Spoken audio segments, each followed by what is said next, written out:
அனைவருக்கும் வணக்கம் மக்களே.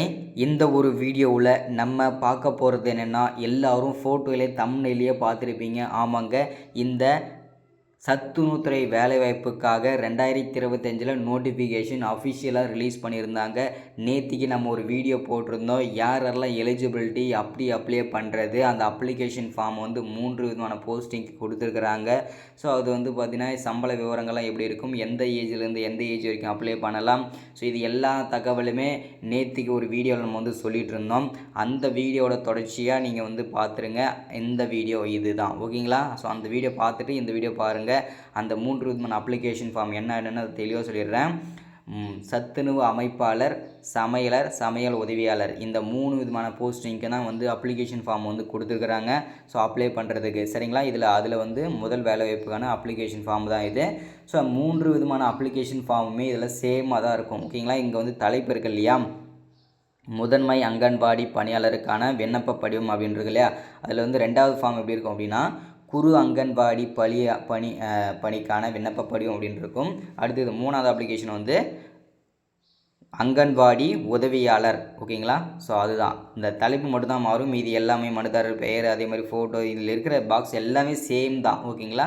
அந்த தலைப்பு மட்டும்தான் மாறும், ஹெட்டிங் மட்டும்தான் மாறும். ஸோ அதனால் இந்த அப்ளிகேஷன் ஃபார்மில் வந்து நான் எப்படி ஃபில் பண்ணுறது, என்னென்ன டாக்குமெண்ட்டில் செல்ஃப் அட்டாச் பண்ணணும், ஸோ என்றைக்கு இதில் வந்து பார்த்தீங்கன்னாக்கா இதில் வந்து நீங்கள் சப்மிட் பண்ணணும், இது எல்லா தகவலுமே இந்த ஒரு வீடியோவில் நம்ம தெளிவாக வந்து கொடுக்க போகிறோம், சரிங்களா?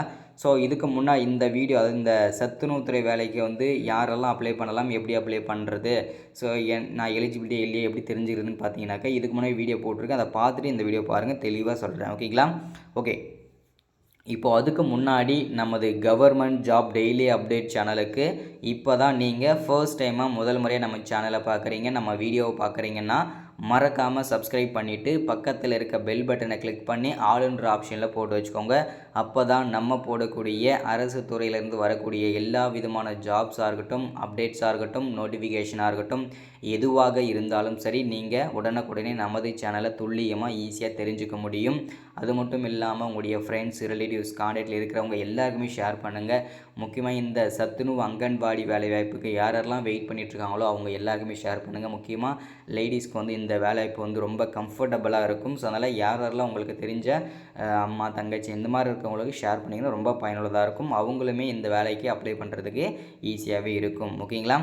ஓகே, வாங்க வீடியோக்குள்ளே போகலாம். மறக்காமல் லைக் பண்ணுங்கள், ஏன்னா லைக் பண்ணிங்கன்னா அடுத்தடுத்த வீடியோஸ் நம்ம இந்த மாதிரி தொடர்ந்து கொடுக்குறதுக்குமே நமக்கு ஒரு மோட்டிவ் கிடைக்கும். ஸோ முடிஞ்ச அளவுக்கு எல்லோரும் லைக் பண்ணிவிட்டு பாருங்கள். முடிஞ்ச அளவுக்கு ஒரு 5 பேருக்காக ஷேர் பண்ணுங்கள். ஓகே, வாங்க வீடியோக்குள்ளே போகலாம். இந்த வேலைவாய்ப்பை பொறுத்த வரைக்கும் பார்த்திங்கன்னா எங்கேருந்து கொடுத்துருக்காங்க அப்படின்னா, ஒருங்கிணைந்த குழந்தைகள் வளர்ச்சி பணிகள் திட்டம், அங்கேருந்து அஃபிஷியல் தெளிவாக கொடுத்துருக்குறாங்க. இந்த வேலைவாய்ப்பு வந்து பார்த்திங்கனாக்கா முதல் போஸ்டிங்க்கு, ஓகேங்களா?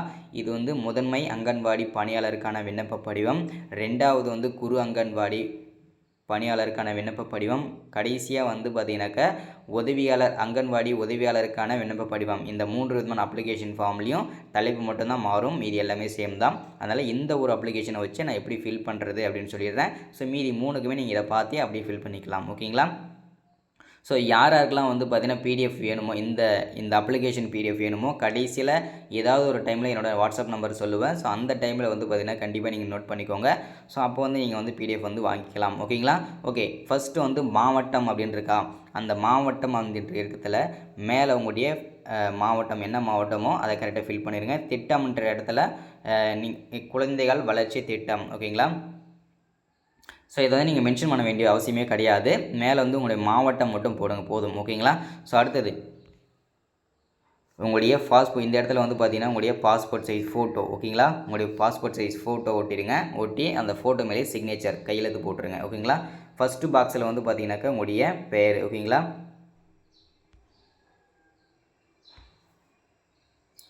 ஸோ பார்த்தீங்கன்னா உங்களுடைய பேர், உங்கள் சர்டிஃபிகேட் எப்படி நேம் இருக்கோ அதே மாதிரி வந்து கரெக்டாக வந்து சர்டிஃபிகேட் இருக்கிற மாதிரி இனிஷியல் முன்னாடி இருந்தால் இனிஷியல் முன்னாடி, பின்னாடி இனிஷியல் இருந்தால் பின்னாடி இனிஷியல், அதை வந்து கரெக்டாக மென்ஷன் பண்ணிடுங்க.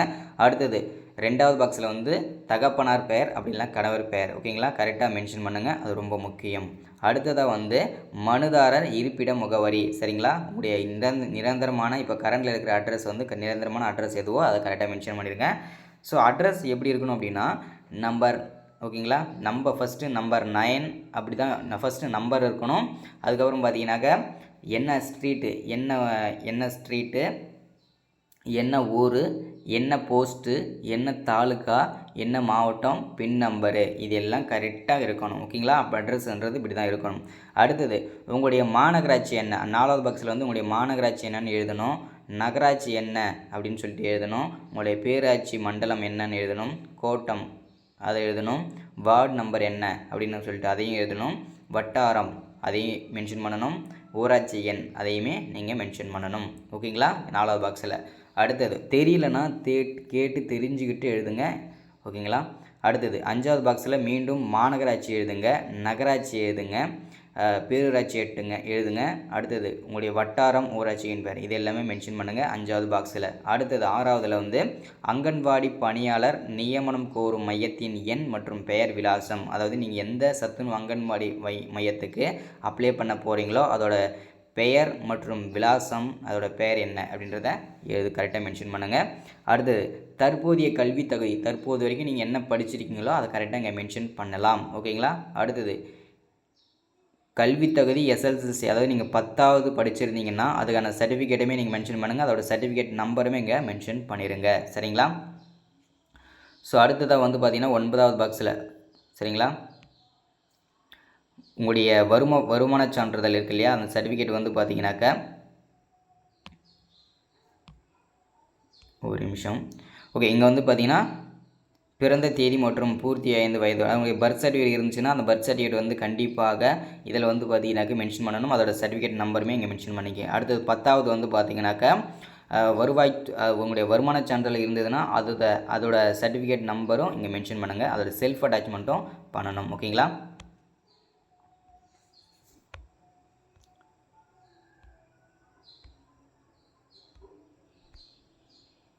அடுத்தது 11வது வந்து பார்த்தீங்கன்னாக்கா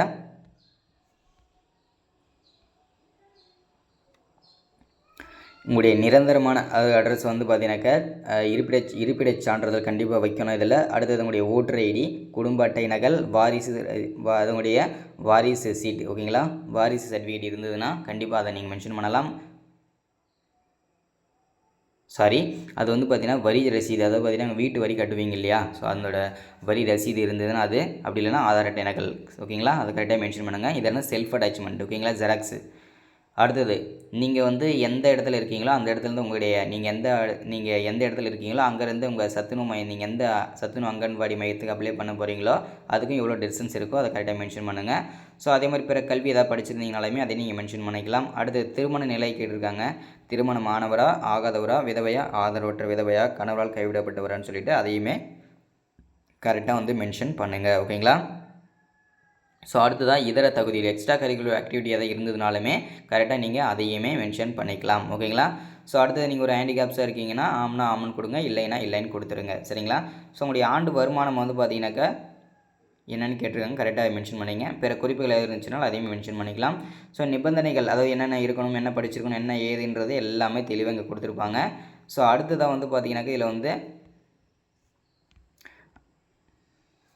இங்கே கீழே இருக்கும் பாருங்கள், இடம், நாள், உங்களுடைய சிக்னேச்சர், ஓகேங்களா, மனுதார் கையொப்பம், இதை மட்டும் நீங்கள் வந்து மென்ஷன் பண்ண வேண்டாம். இதை நான் சொன்னதை மட்டும் இப்போ ஃபில் பண்ணி வைங்க. ஸோ அடுத்தது இடம், நாள், எந்த இடத்துக்கு நம்ம அப்ளை பண்ணணுமோ அனுப்பணுமோ அந்த அட்ரஸ் வந்த உடனே அப்டேட் பண்ண உடனே கண்டிப்பாக அப்டேட் பண்ணுறேன். அந்த இடத்துக்கு நம்ம வந்து டேட் போட்டு நம்ம வந்து அப்டேட் பண்ணிடலாம். உங்களுடைய சிக்னேச்சரும் போட்டு வச்சுருங்க. ஓகேங்களா. இடம், நாள் மட்டும் போடாதீங்க. சரிங்களா.